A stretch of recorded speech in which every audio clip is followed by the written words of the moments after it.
What's going on, YouTube?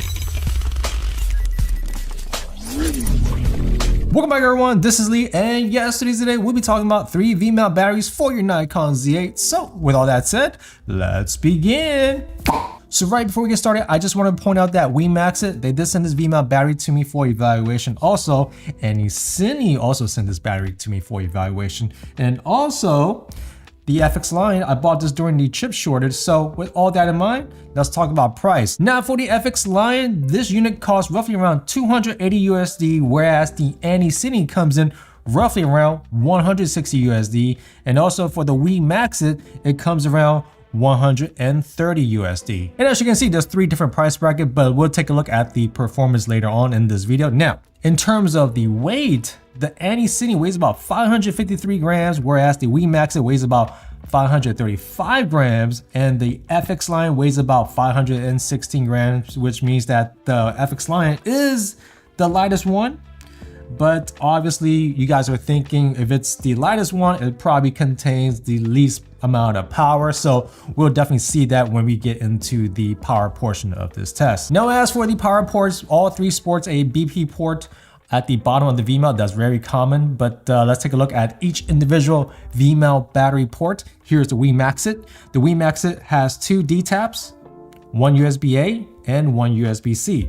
And also for the WIMAXIT, the power is always on, so you don't need to click on any switches to turn on the power. Now, for the FX line sports a 1 D-tap, 1 USB-A, 1 USB-C, and 1 micro USB. And also, just like the WIMAXIT, the FX line, the power is always on, so you don't need to select any button to turn it on. It's just always on. Now, for the Cine sports a 2 D-tap, 1 USB-A, 1 USB-C, and 1 DC port. Now, unlike these 2 batteries right here, this power is not always on. If you want to activate the USB-C, you need to select the blue button right here, and then click the DC button twice to activate the volt that you want. And then once you select the volt that you want, you just hit the USB, click on, and that's it. And that's how you turn on the USB-C for your V-mount. So that's just some, I guess, caveat for the Cine. Now here is a close-up to all 3 LCD screens. As you can clearly see, the FX line is missing the percentage marker, whereas the WIMAXIT and Cine do have the percentage. And as for charging, you could use a micro USB or a USB-C cable to charge up your FX line. Now, when using a D-tap, it doesn't charge, it seems, so it's kind of weird.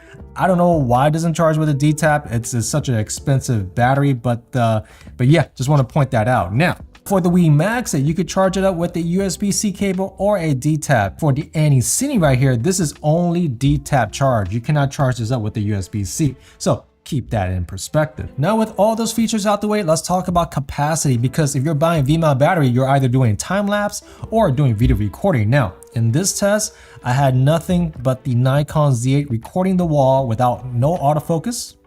There's no monitor.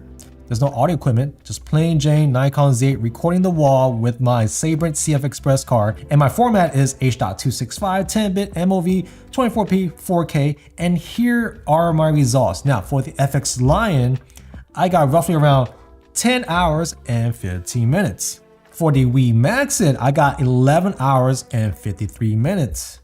And for the Cine, I got a whopping 12 hours and 42 minutes. Now, let's take a look at the charge time though. For the FX line, using a USB-C cable, it took about 5 hours and 30 minutes to charge up the FX line. For the WIMAXIT, it took 9 hours and 45 minutes with the USB-C cable to charge up the battery. And as for the Cine, for the D-tap, it took about 7 hours and 30 minutes for charging. So just wrap things up, all 3 batteries have its pros and cons, so let's talk about it now. For the Cine right here, this battery has the most capacity than the competition right here. Also, this battery has the most outputs, more than the competition right here.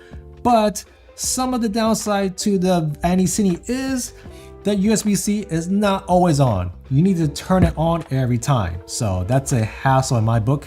I think it's an easy fix for Cine if they do a new version of this battery and just have this always on. That'd be great. And this is only D-tap charge only. You cannot charge this up with USB-C. So keep that in perspective. Now let's talk about the WIMAXIT. The WIMAXIT is the cheapest one from the bunch. This is 130 bucks.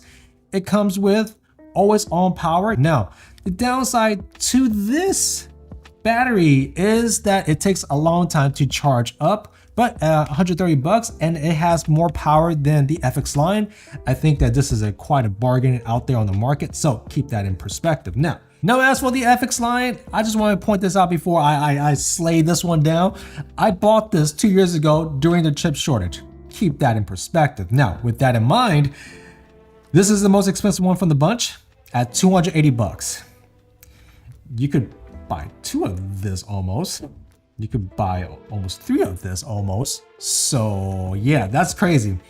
Also, this is the least capacity from the bunch. And that's the dagger to this battery. This does not supply enough power than the cheaper option, which is kind of sad in my honest opinion. But then again, like I said, I bought this 2 years ago during the chip shortage, and during that time, none of this existed. None of it did. So this was good when I bought it.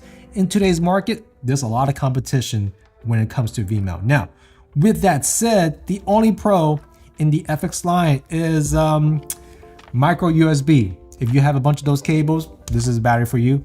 This doesn't have it. This doesn't have it. So with all that said, thank you guys for checking me back. Hopefully you guys enjoyed this video. Definitely click like and subscribe. And I guess I'll see you guys next one, all right? Take it easy. Peace. So now that everyone is gone, let me give you guys my personal opinion on all 3 batteries. Number 1, the Anycini, great battery, really good. It's sold out, it's gone. I'm trying to find links for it now. It's gone because I did this review with my R5C. This gives a lot of power than a $300 battery, $280 battery, right? But even though I point out about the USB-C issue, you know, you gotta click like 1, 2, 3, 4 buttons. No one cares. People are gonna buy it. They will get around that. So this is definitely the best battery for your money. Now, the WIMAXIT, this is for those, you know, if you're like doing short spurts of B-roll filming, short spurts of time lapse, go with this. USB-C is always on at 130 bucks. Great deal right there, right? Also, this battery, mind you, has more power than this battery. Mind blown. This battery right here at 280 bucks, it's a ripoff. I'm sorry, it's a ripoff. FX line, change your pricing. Do something. We're talking about power here. At the end of the day, I could get my project done with the WIMAXIT at more than half the price of your battery. So that's just mind blowing right there. I don't know how am I supposed to push a product like this in today's climate, but back in 2 years ago, very easy because this was like the only battery on the market that was offering all these features. But currently right now we have competition. So in other words, stay away from FX line for now. Look at their new products down the road, check their pricing. But today's climate, definitely these 130 buck battery, $160 batteries are well worth it for your projects. So with all that said, thank you guys again. I'll see you guys in the next one, all right? Take it easy. Peace.